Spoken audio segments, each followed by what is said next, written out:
Sleep. I mean, that's not what you should do right now when you listen to this podcast. However, we all know that sleep is important, but we all know that we don't act in a way like it is important. When you talk to managers, executives, they always claim, oh, I work 60 or 80 hours per week. And of course, I can't sleep because all I do is working for this organization. And now the question is, what is the impact of that? And I have a neuroscience expert with me here from the Department of Psychology, Dr. Ashok Jansari. Hello, Ashok. Niels. Yeah. Hello. Great to have you here. You're a senior lecturer in psychology, and you just gave a very well-known talk about the importance of sleep. So people know that sleep is important, however, they don't act like it is. What are the consequences of not, let's say, having enough healthy sleep? There are multiple consequences of not having enough healthy sleep.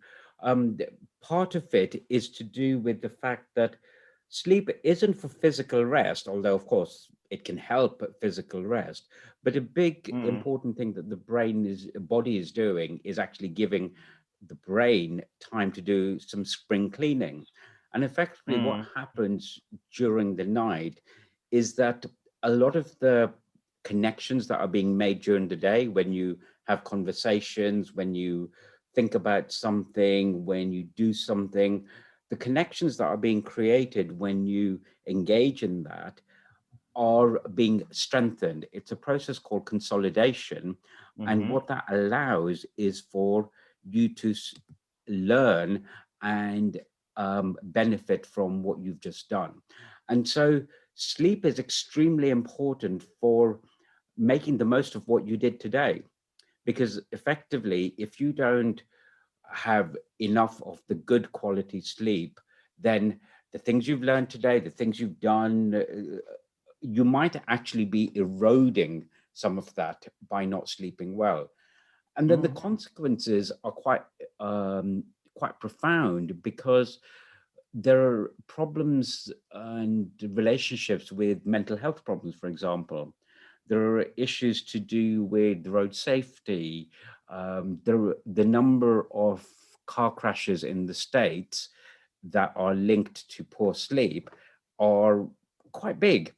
So if you've slept less than 4 hours in the past 24 hours, then the chances of you having a single vehicle or multiple vehicle crash are really big. And if we look at young people and adolescents, what's been found is that poor sleep results in increases in mental health problems and with risk of addiction to substances. So there are multiple consequences of poor sleep. So you work in science. So you work for the Goldsmiths University of London, a very well-known university. You studied at King's College, Cambridge. So people should really listen to you. What do you think is the reason people say, yes, sleep is important, and then next day still don't stick to what they learned the day before, and again work 18 hours a day, sleeping 4 hours a night? I think there are multiple things going on, and some of those are kind of psychological, sociological, etc. Because for a start, there's the mounting pressure that we have in the West at the moment, whereby we're stressed to do better in our jobs, because there is a continual race to do better, to be promoted, to satisfy your boss, the deadlines, etc. So I think for a start, there is a pressure to do more. And some of that is coming from the outside, from society, from our organizations, etc. Some of it is coming from inside, because we want to prove ourselves. And now with the internet being so ubiquitous, we're always hearing about people who did really well on less sleep. So it engenders a kind of, oh, sleep is for the wimps attitude. And so I think there are multiple things that go on, which result in someone thinking, no, I need to keep doing some more work because it's going to be okay. And actually I can survive on less than 4 hours sleep. The thing is, you can survive physically on less than 4 hours sleep. The problem is that the effect is cumulative. And it has been shown that people who have what's called fragmented sleep, which is where they're breaking their sleep a lot, they're more susceptible to cognitive decline and Alzheimer's later on in life.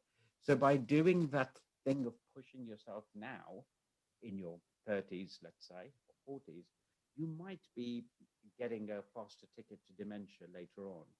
So I think these things are complex. You won't notice the effect tomorrow, but it's an insidious, slow effect. So there is scientific evidence for not only mental health issues, but also later in your life aspects like dementia. We have scientific evidence for that. Did I get that right? Yes, there have been studies in the States and Florida, which has got a really large retired population, and they do what are called longitudinal studies, where they will track people for not a day, but for years. So they've been studying these people. They go back every year. They'll do cognitive testing to see how their thinking process are going. They'll do physical testing. What is their physical health? They'll do mental well-being, etc., etc. And the results from these studies do suggest that people who have fragmented sleep end up with a greater likelihood of getting dementia later on. Because the thing with dementia is that there aren't any clear signs. Unfortunately, you only really know you've got dementia or someone has dementia when there are really clear, obvious signs. But the poor sleep and the cognitive decline could be part of the same equation. So when we now talk about not sleeping enough, the idea of working more and more hours with less sleep, correct me if I'm wrong, but isn't it blindingly obvious that the decisions you make and the quality of work you deliver after 10, 12, 14 hours of work with very little sleep, it's not really, maybe I am just being the German here, being very obsessed with efficiency, but it's not really efficient, neither is it effective to sleep less and work more, because you make more and more mistakes and the decision gets worse and worse, and then you have to catch up with what you've done wrong before. Is there anything I got wrong, or is it exactly like that? I would say that you're right on the money there. I don't know of data that's demonstrated it very effective categorically, but I think that the evidence is there that you can keep working and do a 18-hour shift.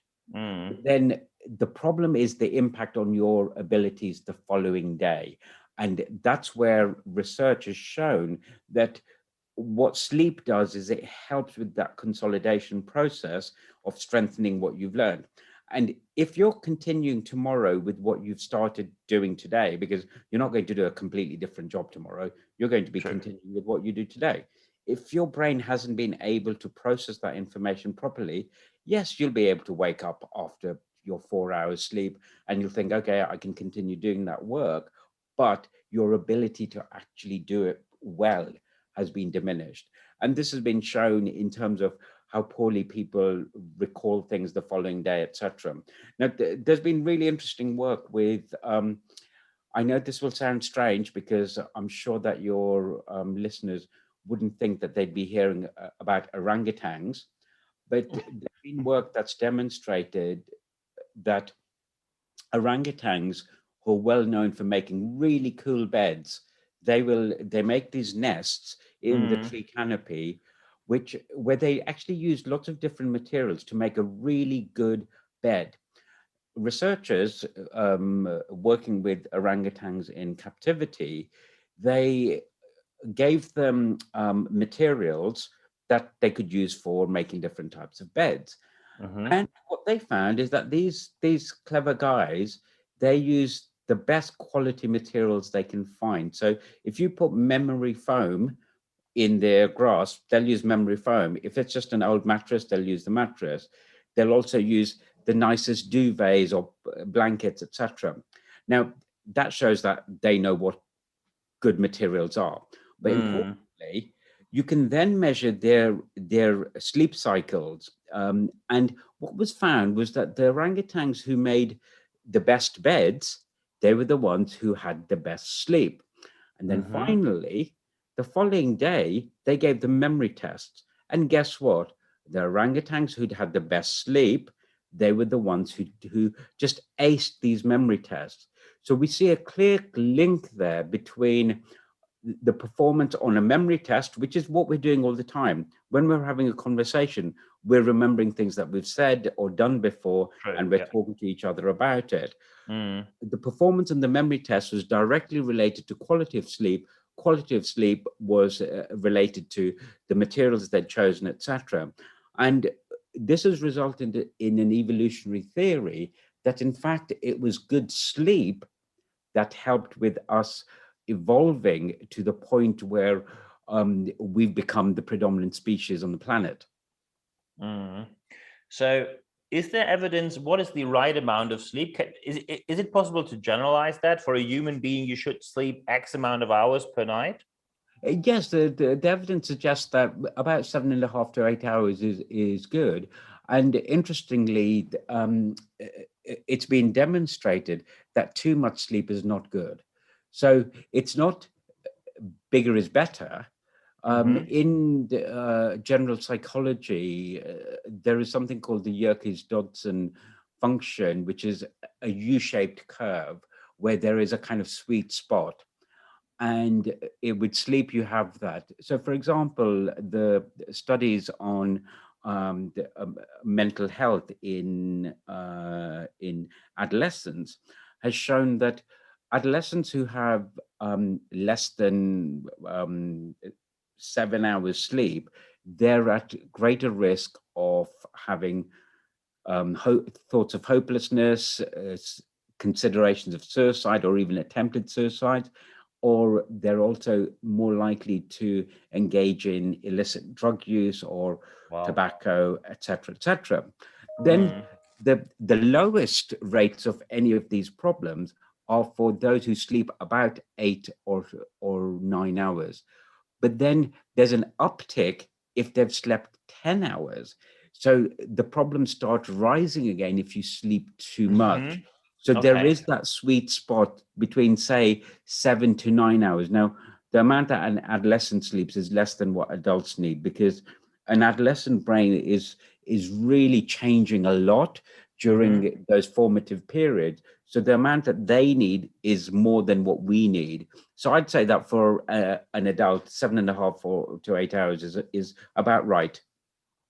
Perfect. So to round this interview up, when there are now people listening and they say, maybe I should do something about that because most likely I'm not sleeping enough. What are Ashok Jansari's top 3 tips to get started with better sleep and healthier sleep from today? There's lots of work on sleep hygiene, which suggests that you should try to unwind before going to sleep.